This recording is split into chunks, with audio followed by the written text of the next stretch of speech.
He didn't just leave her, he tried to erase her.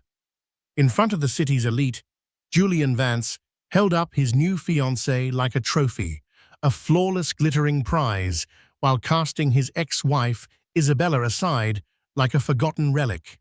He boasted about his upgrade, his brilliant future, his fiancée's perfect beauty, believing Isabella was nothing without him, a ghost at the feast of her own life. But he made one catastrophic mistake. He assumed she was weeping in the shadows. He never imagined that while he was busy showing off a diamond, she had quietly accepted a diamond mine. What happens when a man's ego writes a check his reality can't cash? Stay with us. The air in the grand ballroom of the Pierre Hotel was thick with the scent of money and lilies. It was the annual Starlight Foundation Gala, a night where New York City's financial titans and social royalty gathered to outbid, outdress, and outshine one another under the guise of philanthropy. For Isabella Rossi, it was the first time she'd attended a major social event alone since her divorce from Julian Vance. She had built a name for herself, her art gallery becoming a respected space for emerging artists, but in these circles, she was still, and perhaps forever would be, Julian Vance's ex-wife. She saw him across the room, a shark, in a bespoke Tom Ford tuxedo, and on his arm was Aria Sterling. Aria was, Isabella had to admit, breathtaking. A decade younger, with hair the color of spun gold, and a smile that had been expertly calibrated for maximum charm and camera appeal. She was an Instagram model turned lifestyle influencer, a career that seemed to consist of being beautiful in expensive locations. Isabella was nursing a glass of champagne, speaking with an elderly board member about a potential art endowment when she felt a sudden shift in the room's energy. Julian had taken the stage. It wasn't on the program, but a hefty last-minute donation had a way of creating new agenda items. "Good evening, everyone." Julian's voice boomed smooth and confident. He flashed a smile that had closed billion-dollar deals and once upon a time captured her heart. "I just wanted to take a moment on this night of giving to speak about new beginnings, about finding true value." A ripple of polite applause. Isabella felt a cold dread snake its way up her spine. She knew this tone. This was Julian's "I'm the king of the world" voice. "As many of you know," he continued, gesturing for Aria to join him on the stage, "the last year has been one of transition for me, but it has also been one of incredible discovery." He wrapped his arm around Aria's impossibly small waist, pulling her close. The light from the chandeliers caught the enormous canary diamond on her left hand, sending a spray of yellow fire across the faces in the front row. "I discovered what it means to be with someone who truly inspires, someone whose beauty inside and out is an asset in itself." He beamed at Aria, who blushed demurely. "When you're aiming for the top, you need a partner who looks the part, someone who shines, someone flawless." Every word was a perfectly aimed dart. Isabella remembered the nights she'd stayed up late, helping him prep for presentations, proofreading his reports, using her art history degree to help him connect with eccentric art-loving investors. She remembered sacrificing a trip to see her ailing grandmother because he had a critical networking event. He called her his secret weapon back then. Now, in front of a room of their former friends and colleagues, here he was recasting her as a liability, a flawed prototype he'd had to discard. A man at a nearby table, a hedge fund manager named Marcus Thorne, who had been a groomsman at their wedding, leaned over to his wife and whispered not quite quietly enough, "That's a brutal shot at Isabella." Ouch! Isabella stood, frozen, her champagne flute feeling heavy in her hand. She could feel hundreds of pairs of eyes darting between her and the radiant couple on stage. Some were pitying, others morbidly curious. It was a social execution, and she was the guest of honor. "So I'd like to propose a toast," Julian announced, raising his glass. "To my magnificent fiancée, Aria. Thank you for showing me what a perfect 10 really looks like. To a future that is as bright and beautiful as you are." The room erupted in applause, a mixture of genuine enthusiasm for the spectacle and nervous energy. Julian's gaze swept the room, and for a fleeting moment, his eyes met Isabella's. There was no remorse in them, only a cold, triumphant glint. He was making a point. "I won. You lost." Isabella didn't flinch. She held his gaze, her expression a careful mask of neutrality. She would not give him the satisfaction of seeing her crumble. She took a slow, deliberate sip of her champagne, the bubbles tasting like ash in her mouth. When the toast was done, she placed the glass on a passing waiter's tray, turned with a poise she didn't feel, and walked out of the ballroom, her head held high. The clicking of her heels on the marble floor was the only sound she allowed herself to make. She didn't hear the whispers that followed her, the post-mortems of her public humiliation. She only focused on the cool night air that would meet her outside, a welcome balm to the burning shame that licked at her cheeks. The ride back to her Upper West Side brownstone was a blur. Isabella stared out at the glittering lights of Manhattan, each one a pinprick in the dark fabric of her composure. The driver, a kind man named Hector she'd used for years, kept glancing at her in the rearview mirror, his brow furrowed with concern, but said nothing. He had driven her and Julian to countless events just like this one. He knew. She didn't cry. The humiliation was too sharp, too cold for tears. It felt like a shard of ice lodged in her chest. Julian hadn't just insulted her, he had retroactively devalued their entire life together. He had reframed 12 years of partnership as a business arrangement, where she had failed to meet the aesthetic qualifications. Flawless, the word echoed in her mind. He wanted perfection, a doll, to accessorize his ambition. She had been a person with thoughts, dreams, and the occasional stress wrinkle. Her flaw was her humanity. Once inside her home, the silence was a welcome embrace. The space was entirely her own, filled with art that spoke to her books she loved, and a sense of peace Julian's restless energy had always shattered. She sank onto a velvet sofa, the adrenaline of her dignified escape finally ebbing away, leaving a profound weariness in its wake. Her phone buzzed on the coffee table. It was a text from her best friend Sarah. "I just heard what he did. That man is a monster. Are you okay? I'm coming over." Isabella smiled, faintly grateful for the fierce loyalty. "I'm okay. Honestly, don't worry. Let's get lunch tomorrow. I have something to tell you." She put the phone down, and her gaze fell upon a framed photo on the mantelpiece, one she kept turned away from the room. She picked it up. It wasn't of her and Julian. It was a candid shot taken a few weeks ago in a small, sun-drenched cafe in Florence. In it, she was laughing, head thrown back, a splash of gelato on her nose. The man sitting across from her was looking at her, not the camera, and the expression on his face was one of such profound, unguarded affection that it made her heart ache in the best possible way. Damian Blackwood.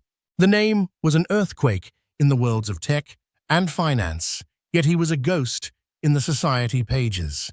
He was a notorious recluse, the architect of a software empire who valued his privacy above all else. They had met 6 months ago, not at a gala, but at her gallery. He'd come in on a rainy Tuesday afternoon, drenched and without an entourage, to quietly look at a new exhibition. He wasn't just looking at the price tags, he was seeing the art. They spoke for 2 hours about the brushstrokes of a particular piece, the artist's intent, the emotion it evoked. He didn't know who her ex-husband was, and for the first time in a long time, she didn't feel like Isabella formerly Vance. She was just Isabella. Their relationship had blossomed away from the prying eyes of the world, a secret garden she had nurtured with a fierce protectiveness. It was real and quiet and deep. It was everything her marriage to Julian wasn't. Damien loved her for her mind, her passion, her laugh lines. He called the small scar above her eyebrow a souvenir from a childhood bicycle accident, the accent mark on his favorite word. He hadn't been at the gala tonight because he despised such events, calling them peacock parades. He was in London, closing a deal that would dwarf anything Julian had ever touched. Her phone buzzed again. This time it was him. No text, just a FaceTime call. She took a deep breath, composed herself, and answered, forcing a smile. There she is. Damien's voice was a low, warm rumble that settled her frayed nerves instantly. He was in a hotel room, looking tired but happy. I was worried you'd be asleep. How was the peacock parade? It was as expected, she said, her voice even. Lots of feathers. He studied her face, his perception unnervingly sharp. You're wearing your armor. What happened, Izzy? She hesitated, then the dam broke. The words tumbled out not in a torrent of anger, but in a flat, tired recitation of Julian's speech, the toast, the canary diamond, the collective stare of the room. Damien listened without interruption, his expression hardening from concern to a still cold fury. When she finished, there was a long silence. That man, Damien said, finally, his voice dangerously quiet, is a fool. A loud, insecure, and spectacularly cruel fool. He paused. Are you all right, my love? Truly. I am now, she whispered, and it was the truth. Saying it all out loud to him had put it in perspective. Julian was a noisy child, banging a drum for attention. Damien was the quiet king who owned the kingdom. He makes me feel like I wasted so much of my life. Never, Damien said fiercely. You built a life. He just happened to be in it. He didn't make you who you are, Isabella. Now I have a question for you, and it has nothing to do with him. He shifted the camera. On the table beside him was a simple, elegant black velvet box. He opened it. Inside, nestled on the dark silk, was a ring. It wasn't a garish boulder like Aria's. It was a sapphire, the color of a twilight sky, cut in a classic, elegant emerald shape and flanked by 2 subtle, perfectly matched diamonds. It was a ring that whispered it didn't scream. It was timeless, just like the art he loved. I was going to do this in Florence next month, he said, his voice softening. In the cafe where we first felt like us. But I think now is a better time. I don't want you to have one more night where you feel devalued. Isabella Rossi, you are the most brilliant, compassionate, and truly beautiful woman I have ever known. You are not an accessory. You are the entire collection. Will you marry me? Tears finally came, but they were not tears of shame or humiliation. They were tears of overwhelming, unexpected joy.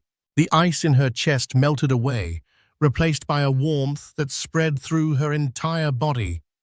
Yes, she breathed, a laugh bubbling up through the tears. Damien, yes, of course, yes. Good, he said, a slow, brilliant smile spreading across his face. Now, about your ex-husband. I think it's time he learned a lesson about what true value really means. The morning after the gala, Julian Vance was riding a wave of self-satisfaction. His office at Vance Capital Partners, a sleek, minimalist space overlooking the concrete canyons of Wall Street, felt like a throne room. The story of his toast was already the talk of the town. He'd received half a dozen texts from friends and rivals alike, all variations on the same theme. Ballsy move, Vance. Aria's a stunner. Heard you put on a show last night. He was trending, he was relevant, he was the victor. His fiancée, Aria, had been ecstatic. The photos of her and her ring were splashed across page 6 and every relevant society blog. Her Instagram follower count had jumped by 50,000 overnight. For her, the cruelty of the moment had been entirely eclipsed by the brilliance of the publicity. "You were amazing, darling," she'd purred over breakfast at their penthouse apartment. "So powerful. Everyone is talking about us."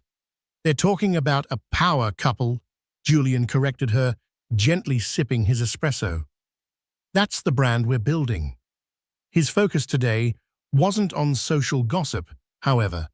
It was on the biggest deal of his career, the acquisition of Innovate Dynamics, a groundbreaking AI logistics company that was poised to revolutionize global shipping.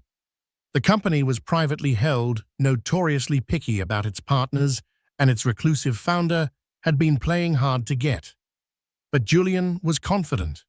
He'd just secured a final round of funding from a consortium of international investors and was ready to make an offer so aggressive it couldn't be refused. This deal would elevate him from a successful player to a legend. He spent the morning on the phone with his lawyers and his European backers, his voice crisp with authority. Everything was falling into place. He even sent a smug, gloating text to a mutual friend, knowing it would get back to Isabella. "Tell me you saw the pictures from last night. Some things are just an upgrade in every possible way. Hope she's doing okay." He imagined Isabella seeing it, picturing her quiet grief in her lonely brownstone. The thought gave him a little thrill of power. He had moved on to bigger and better things while she was a relic of his past. Around noon, his private line rang. It was Marcus Thorne, his former groomsman. "Julian," Marcus said, his voice strained. "We need to talk." "Marcus, good to hear from you. You see the splash we made?" "I did. That's not why I'm calling. I'm hearing some strange chatter about the Innovate deal." Julian's good mood soured slightly. "What kind of chatter? Everything's locked down on my end." "That's the thing. The street says Innovate isn't for sale anymore. At least not to you," Marcus said. "I heard their board had an emergency meeting this morning. Something about a re-evaluation of potential acquirers based on character and long-term vision." Julian scoffed. "Character? This is Wall Street, not Sunday school. They're just posturing to drive up the price. Don't worry about it." "I don't know, man." The word blacklist was used. "It's coming from a solid source." A knot of unease tightened in Julian's stomach. "Blacklist? That's absurd. Who would have that kind of pull?" "No one's saying a name, just that the owner is particular, and he doesn't like loudmouths." Julian ended the call with a curt dismissal, but the confidence he'd felt all morning had begun to fray. He instructed his assistant to get him the CEO of Innovate Dynamics on the phone immediately. An hour passed, then another. His calls weren't being returned. His emails received automated responses. It was like a steel door had slammed shut. Meanwhile, in her quiet gallery, Isabella was having a very different kind of day. She and Damien had decided to keep their engagement private for a little while longer, to savor it for themselves before the inevitable media storm. The sapphire ring sat in its box in her safe, but she could feel its phantom weight on her finger, a secret, happy promise. She was in her office, finalizing the details for a new exhibition, when her phone lit up. It was Damien. "Morning, fiancé," he said. His voice was light, but she could hear an undercurrent of something else, something steely. "Morning, fiancé," she replied, the word tasting wonderful. "Is everything all right in London?" "Everything is perfect. I just had a very interesting conversation with my board," he said. "Specifically, the board of a little logistics company I founded a few years ago. You might have heard of it. Innovate Dynamics." Isabella sat bolt upright. "Wait, you own Innovate Dynamics?" "I'm the sole owner," he confirmed. "I started it as a passion project. It's amusing what can grow when you aren't chasing the spotlight. It seems a man named Julian Vance has been trying very hard to buy it." Isabella was speechless. The sheer cosmic irony of it was breathtaking. Julian's career-defining deal, the one that was meant to cement his legacy, was entirely in the hands of the man he had unwittingly challenged. "He doesn't know you're connected to it, does he?" she asked. "He has no idea," Damien said, and now she could hear the cold satisfaction in his voice. "He also doesn't know that my lead investor in London, the one who just helped me close my current round, was about to back his final offer for the acquisition, was past tense." The pieces clicked into place. Julian thought he had his funding secured. He had no idea the money was ultimately controlled by the same person whose company he was trying to buy, and whose fiancée he had just publicly humiliated. "This morning," Damien continued, "my team received an alert from our media monitoring service. It flagged an article from page 6. It featured a lovely photo of your ex-husband and his companion, and it quoted his toast from last night in its entirety. My board members were not impressed. They felt his brand key, as he calls it, was not aligned with our company's values of discretion and respect." Julian's own words. His own need for public validation was being used as the very weapon to undo him. "So what happens now?" Isabella asked, her heart beating fast. "For now, nothing," Damien said. "We're going to let him sweat. We're going to let him call and email and wonder why the deal of a lifetime just evaporated into thin air. Let him sit in his throne room and realize the walls are starting to close in. Some lessons are best learned in silence." A week passed. For Julian Vance, it was a week of escalating frustration that curdled into raw panic. The silence from Innovate Dynamics was absolute and deafening. His calls went to voicemail. His emails were unanswered. The ironclad deal he had boasted about was now a ghost, a phantom he couldn't grasp. Worse, the whispers on Wall Street had grown into a steady, damning murmur. Rumors circulated that Vance Capital Partners was unstable, that Julian had lost his touch. The European investors, who had been so eager to back him, suddenly became evasive. Their promised capital, the lifeblood of his acquisition plan, was indefinitely delayed pending a market review, a flimsy excuse he knew was a lie. He was being professionally iced out, and he had no idea why or by whom. The pressure began to take its toll on his meticulously crafted life. The penthouse apartment, once a symbol of his success, now felt like a gilded cage. His relationship with Aria, built on the shallow bedrock of mutual vanity, began to show hairline cracks. "Why are you so tense all the time?" she asked one evening, scrolling through her phone. She was lying on a white chaise lounge, perfectly arranged for a selfie. "You're ruining the vibe." "The vibe, Aria," Julian snapped, pacing the length of their floor-to-ceiling windows. "The biggest deal of my life is imploding for no reason, And you're worried about the vibe. Well, it's not my fault, she pouted, turning the phone's camera on herself to check her reflection. Maybe you just weren't as good as you thought you were. Did you think about that? The comment, intended to be petulant, struck a raw nerve. It was the one possibility his ego refused to entertain. This is a coordinated attack. He seethed more to himself than to her. Someone is doing this to me. His paranoia grew. He yelled at his assistants, accused his lawyers of incompetence, and saw conspiracy in every delayed response. The confident, charming titan of finance was being replaced by a snarling, desperate man. Arya, who had signed up to be the fiancée of a winner, watched his transformation with growing distaste. The power and success that had attracted her were evaporating, leaving behind only a bitter, angry man. This wasn't part of the brand she wanted for herself. Meanwhile, Isabella's life was moving in the opposite direction. She and Damien had spent the week in a bubble of quiet joy.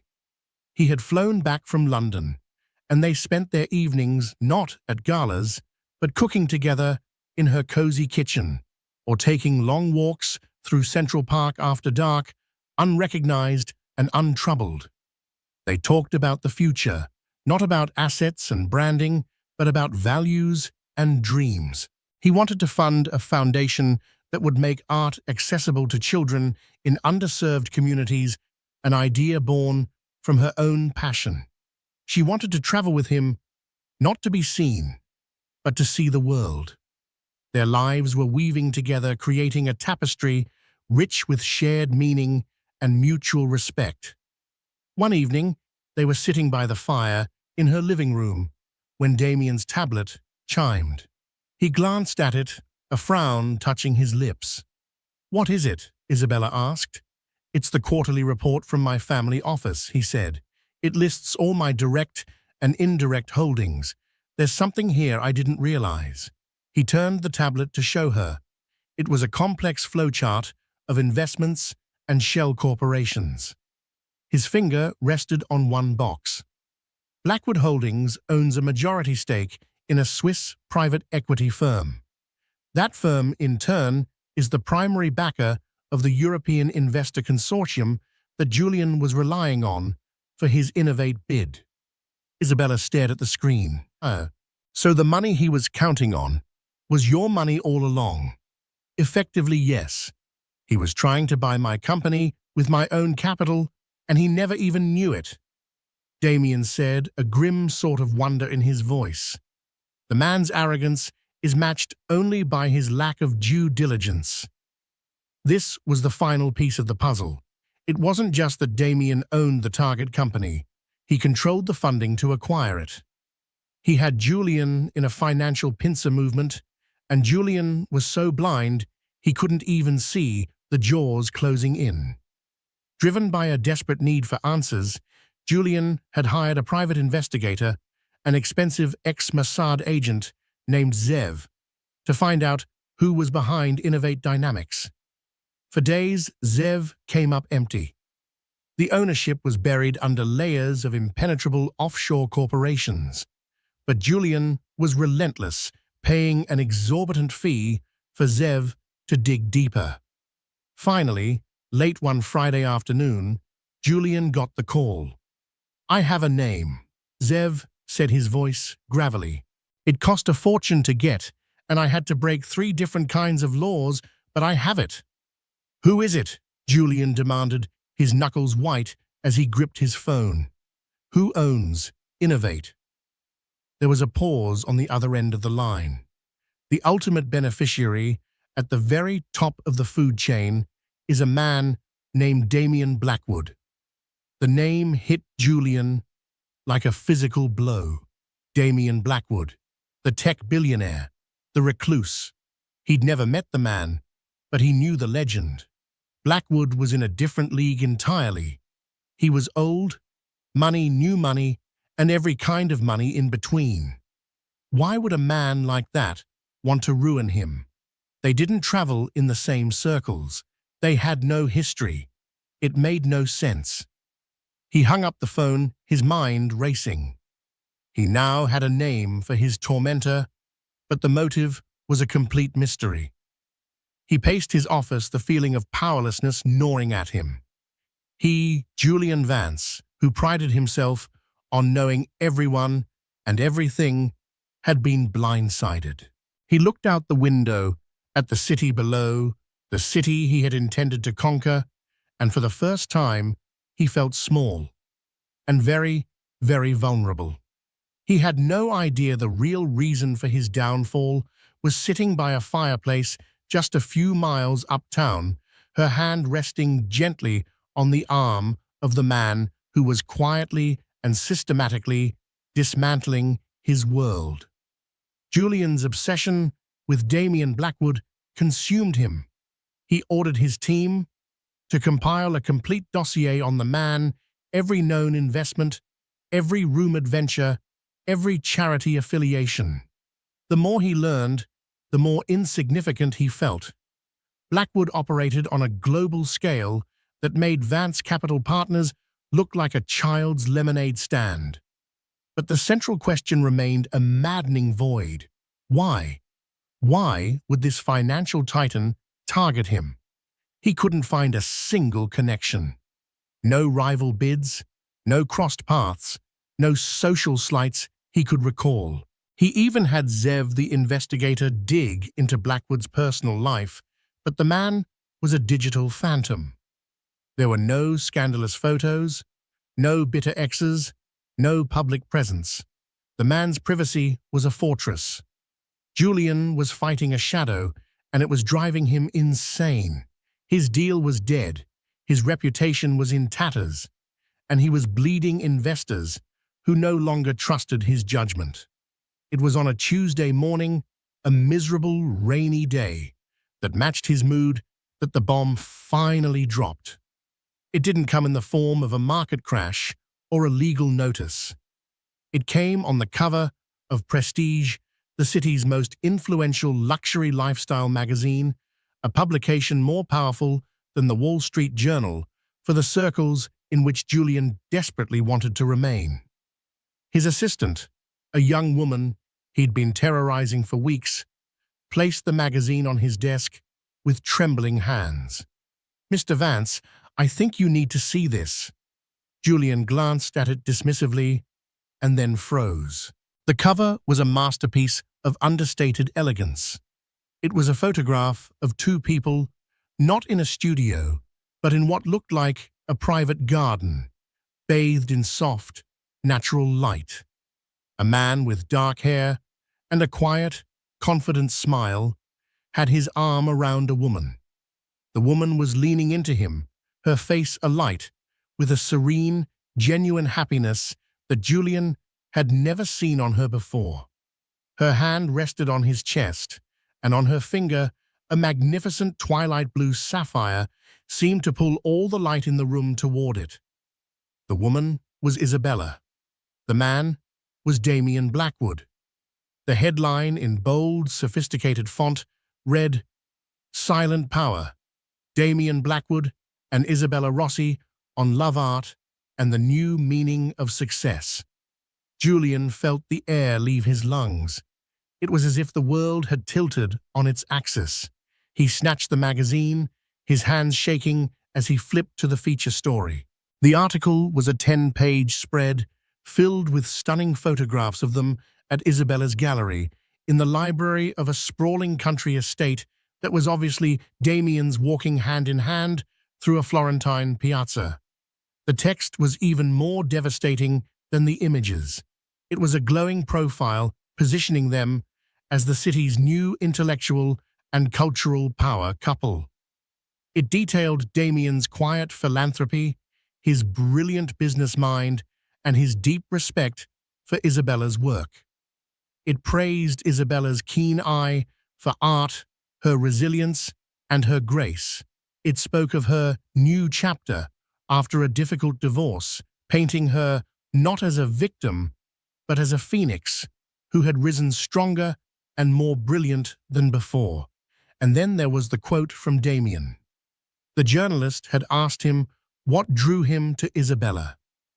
In a world full of people shouting to be noticed, Blackwood was quoted as saying, "She is a person of substance. She doesn't need to be the center of attention because she is her own center. She is an original, not a copy. She is, in a word, flawless." Flawless. The word, his word, the one he had used as a weapon to humiliate her, was now being used to elevate her to a pedestal he could never hope to climb. It was a calculated, devastatingly precise counterstrike.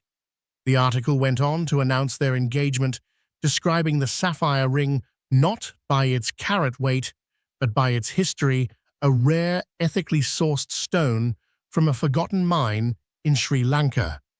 It was a subtle but clear dig at the loud, flashy, and conventional canary diamond he had given Arya. Julian stared at the photograph of them, his mind finally horrifically connecting the dots. Innovate dynamics, the European investors, the whispers, the blacklist. It wasn't business. It had never been about business. It was personal. Blackwood hadn't attacked him because he was a rival. He had attacked him because he was Isabella's ex-husband. The woman he had discarded and publicly mocked was engaged to the very man who held his entire professional life in the palm of his hand. He let out a strangled, guttural sound, a mixture of a laugh and a sob. He had been playing checkers, moving his pieces with smug arrogance, while Damian Blackwood had been playing a game of three-dimensional chess that had started the moment Julian opened his mouth at that gala.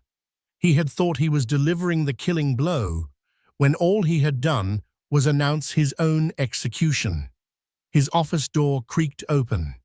It was Arya. She was holding her own copy of the magazine, her face pale, her professionally applied makeup, unable to hide the shock in her eyes. "Julian," she said, her voice barely a whisper. "Did you see this? Is this real?" Julian looked from the magazine to his fiancée. He saw her not as a trophy anymore, but as a liability, a symbol of his own shallow, catastrophic miscalculation. The beautiful, flawless accessory to his success was now the living embodiment of his failure. "Yes," he said, his voice hollow. "It's real." He watched the calculation in her eyes, the dawning realization that the brand she had attached herself to was now toxic. The power, the money, the status, it was all gone or soon would be. And it had all been taken away by the quiet, unassuming woman he had been so certain he had left in the dust. The fallout from the Prestige article was not a gentle decline. It was an avalanche. Julian's phone, which had been ominously silent for weeks, began to melt down. It was a cacophony of calls from reporters at the New York Times, the Wall Street Journal, and a dozen salivating gossip rags, all clamoring for a comment. His carefully curated image was shattered, replaced by a single humiliating caricature, the arrogant ex-husband, the fool who had thrown away a queen, unaware that a king was waiting in the wings. He was no longer the victor in his own narrative. He was a villainous side character in Isabella's much more compelling one. He retreated to his penthouse, drawing the heavy silk blinds as if to shut out the world, but there was no escaping the truth. He could see it in Arya's eyes. The fawning adoration she once had for him had curdled into a cold, appraising stare. She was looking at him and seeing a bad investment, a stock that had plummeted overnight. "You have to fix this," she demanded, her voice sharp and brittle. She wasn't just scrolling on her phone anymore. She was packing. Not a small overnight bag, but a large Louis Vuitton trunk, its jaws open and hungry for her expensive belongings. "Fix it? How am I supposed to fix it, Arya?" he snarled, pacing the vast living room like a caged animal. "The man is Damian Blackwood. He's a legend. He could buy and sell me 1,000 times over, and not even notice the charge on his credit card. "That's not my problem," she shot back, throwing a silk dress into the trunk with a violent flick of her wrist. "I attached myself to your name, Julian. I put my brand on the line for you. I stood on that stage and smiled while you humiliated your ex-wife, all because you promised me a certain kind of life. Now your name is mud. You're a laughingstock, which means I'm a laughingstock." "So you're just leaving?" he asked, a wave of incredulous rage washing over him. "After everything, just like that?" "My mother always told me to cut my losses," she said coolly, not bothering to look at him as she carefully folded a cashmere sweater. "This is me cutting my losses." She snapped the trunk shut, the sound echoing the finality of her words. She walked to the marble countertop by the door, picked up the enormous canary diamond ring, and held it between her thumb and forefinger as if it were contaminated. She let it drop. It skittered across the polished stone with a clatter that sounded obscenely loud in the silent room. "You can have this back," she said, with a dismissive wave of her hand. "It's probably the only valuable asset you have left, and frankly, it's starting to look tacky." She walked out without a backward glance, her heels clicking an angry rhythm on the marble floor. The door closed softly behind her, leaving Julian alone in the cavernous apartment with the ghost of his ambition. Fueled by a toxic cocktail of rage, humiliation, and half a bottle of Macallan 25, Julian made his final, most foolish move. He stormed out of his apartment, got in his car, and drove to Isabella's gallery. He had to see her, to confront her, to force her to acknowledge the destruction she had brought upon him. He burst into the gallery, a wild look in his eyes. The space was serene, a stark contrast to the storm raging within him. He found Isabella in the main exhibition hall, calmly discussing the placement of a new sculpture with her assistant. She looked radiant, dressed in a simple but elegant navy blue dress. She wore an aura of confidence that was more dazzling than any jewel. "Isabella," he said, his voice a low, dangerous growl. She turned her expression calm, unsurprised. She dismissed her assistant with a gentle nod. "Julian, you shouldn't be here." "Shouldn't I?" He stalked towards her, his voice rising with every step. "You did this, you and him. This was your revenge plot, wasn't it, my deal, my investors? You planned it all, a meticulous little scheme to ruin me." Isabella looked at him, not with fear or anger, but with a profound, weary pity that enraged him further. "You give me far too much credit, Julian, and yourself far too little. I didn't have to lift a finger." "Don't lie to me," he spat, his face inches from hers. "That article, that quote, flawless, he used my own word against me. That was a dagger, and you twisted it." "The only thing I'm guilty of," she said, her voice remaining level and strong, "is falling in love with a good man who sees me for who I am. The rest, that was all you. You were the one who stood on a stage and announced to the world that a woman's worth is measured by her appearance. You were the one who was so blinded by your own ego that you never bothered to do your research on a $10 billion company. You were so busy building a brand that you forgot to build a character." She took a step closer, and for the first time, he saw not the quiet, accommodating woman he had married, but the powerful, self-possessed woman she had become. He instinctively took a step back. "Damien didn't ruin you, Julian. He just held up a mirror and you shattered it. He didn't have to attack you. He just sat back and watched you self-destruct. Your toast at the gala wasn't a shot at me. It was a public confession of your own deep-seated insecurity and superficiality. And in his world, in the world of real power and substance, that's a fatal flaw." You weren't defeated in a hostile takeover. You were simply disqualified from a game you didn't even know you were playing. Every word was the unvarnished truth, and it landed with the force of a physical blow. The rage and scotch couldn't protect him from it. The fire in his chest died out, leaving a vast hollow emptiness. He had built his entire identity on a foundation of perceived success and public approval, and in a matter of weeks, it had all turned to dust. He looked around the gallery at the beautiful, challenging art, at the woman he had so casually and cruelly discarded. He had traded her for a reflection, and the reflection had shattered. He had boasted about his fiancée's fleeting beauty, never realizing his ex-wife possessed a strength and grace that were infinitely more valuable and infinitely more powerful.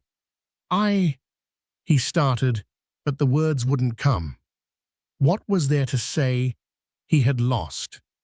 Not to her, not to Damian Blackwood, but to himself.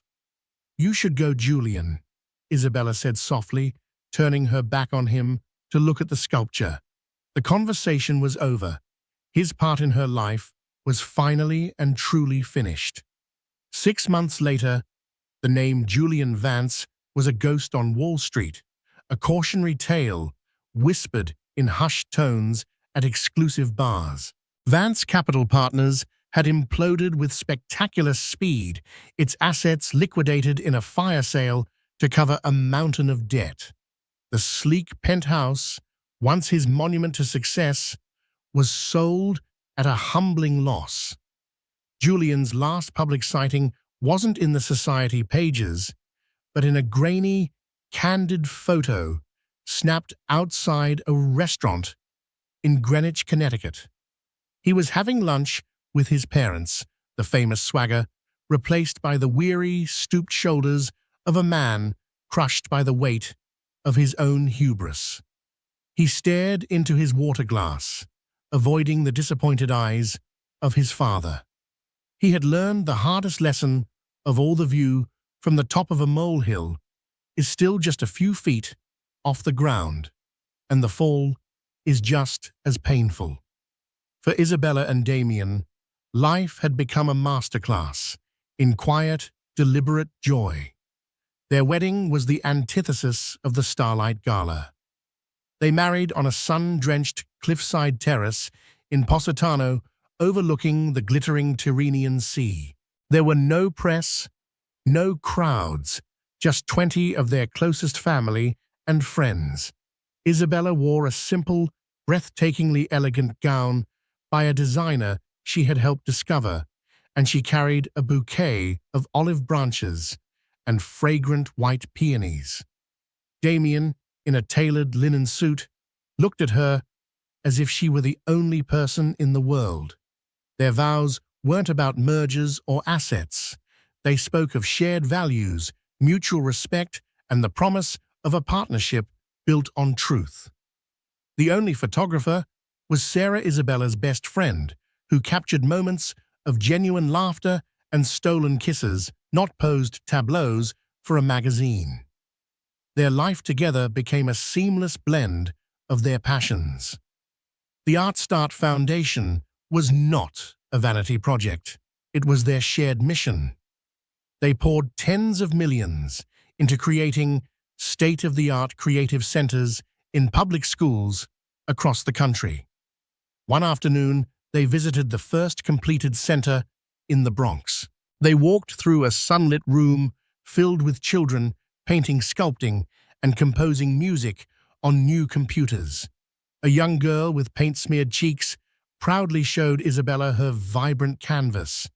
In that moment, watching the spark of creativity ignite in a child's eyes, Isabella felt a sense of accomplishment more profound than any gallery sale or social triumph. She was no longer defined by the men in her life. She was Isabella Rossi, philanthropist, art expert, and co-architect of a meaningful legacy.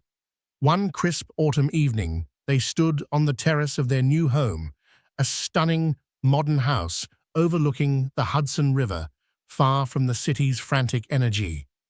The architecture was brilliant, but not ostentatious, designed to blend with the natural landscape rather than dominate it. It was a home, not a statement piece. Damien came up behind Isabella, wrapping his arms around her waist as she looked out at the water. The twilight sky was a swirl of purple and orange, a masterpiece no artist could replicate. "What are you thinking about my love?" he asked softly, resting his chin on her shoulder.